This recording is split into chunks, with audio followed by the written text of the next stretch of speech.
प्रधानमंत्री जी, आरक्षण इतना बड़ा मुद्दा इस बार कैसे बन गया? आप तो माइक्रोचिप्स और मैन्युफैक्चरिंग इस पे बात हो रही थी, लेकिन आपको बार बार हम आरक्षण पे बात करते हुए क्यों देखना पड़ रहा है?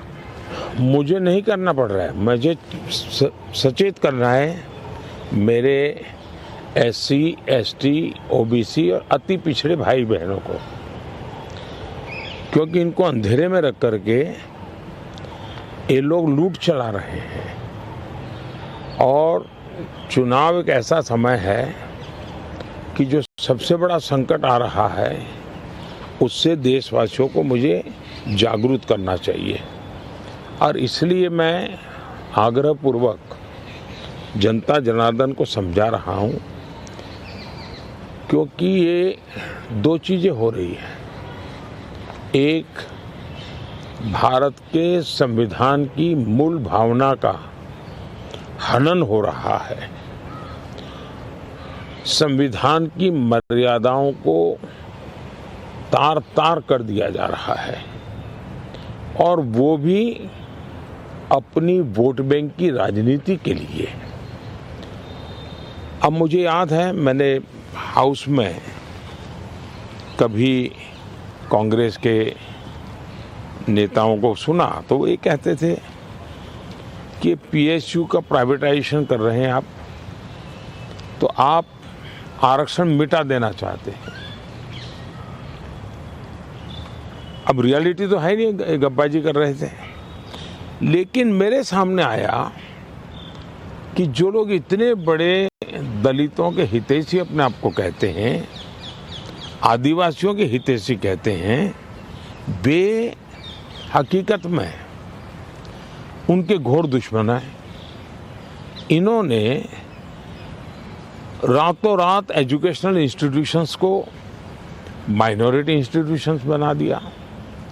माइनॉरिटी इंस्टीट्यूशन बना दिया तो उन्होंने आरक्षण उसमें खत्म कर दिया।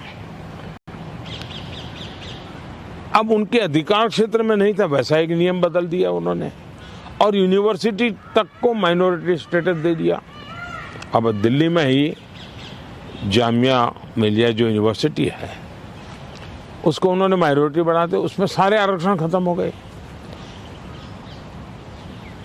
एडमिशन में भी नहीं, नौकरी में भी नहीं। और बाद में तो चीजें उभर करके आई कि करीब करीब 10,000 ऐसे इंस्टीट्यूशंस हैं जिसको इस प्रकार से आरक्षण के जो एससी, एसटी, ओबीसी का अधिकार था वो पिछले दरवाजे से उसको छीन लिया गया है, संविधान की पीठ में छोड़ा भगा दिया है।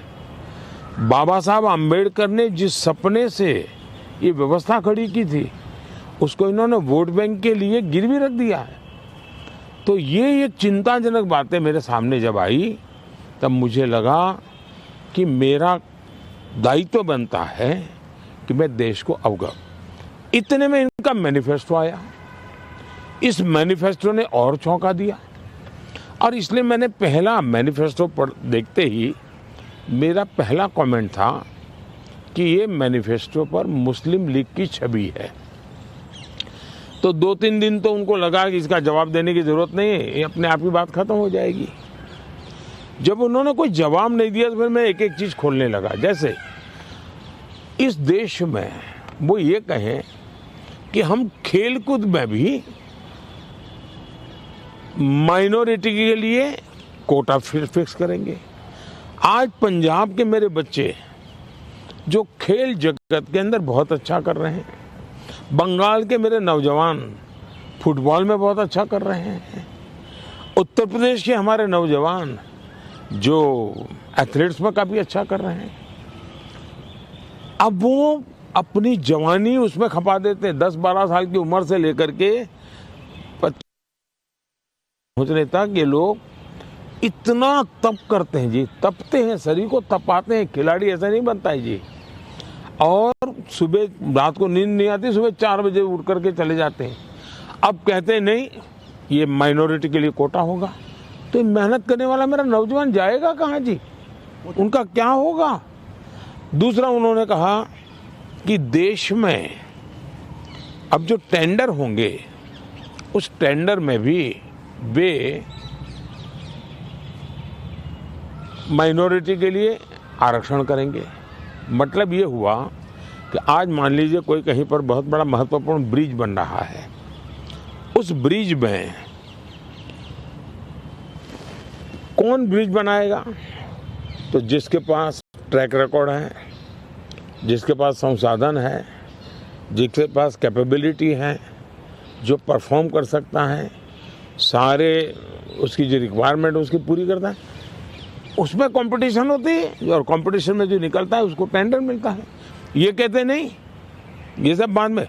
अब मुझे बताइए, अगर इसी प्रकार से सिर्फ धर्म के आधार पर कोटा दे देंगे, वो ब्रिज बनेगा, लोग मारे जाएंगे, तो कौन जिम्मेवार होगा? क्या आप वोट बैंक के लिए आप आने वाली पीढ़ियों को भी तबाह करना चाहते हैं?